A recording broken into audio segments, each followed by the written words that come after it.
तिमी त रक्सी खाएर बाटा हल्लिँदै हिँड्छौ अरे हो? कति रक्सी खान्छौ दिनभरि? अलि अलि होइन, तिमीले 3-4 बोतलै रक्सी खान्छौ अरे दिनभरि। पल्ला रे साइनोले भन् त मलाई, तिमीले मलाई गएर भनिदिउँ तिमीले रक्सी खाँदै हिँड्छौ भनेर। के हुन्छ र भनिदिएर?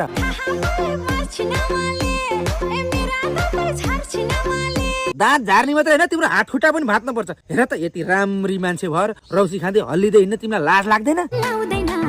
हेर न अझै ठुल्ठुलो कुरा गरेको। अनि के हुन्छ र 3-4 दिन जाब रक्सी नखाएर? हे भगवान, यसो गर के बरु 3-4 दिन रक्सी नखाऊ, बरु त्यसको सट्टा दुध खाऊ, कफी खाऊ, चिया खाऊ, कोक खाऊ, स्प्राइट खाऊ, हुन्छ? ए तेरिका, तिम्रो रक्सी खाने अड्डा कहाँ हो भन त? अब तिमीलाई जति सम्झाइन लागेन, बरु म पनि रक्सी खान थाल्न पर्यो अबदेखि। जामिन पृथ्वी चोकमा गएर मस्त रक्सीसँग सुकुटी खाऊ है, सुकुटी खान्छौ होला नि।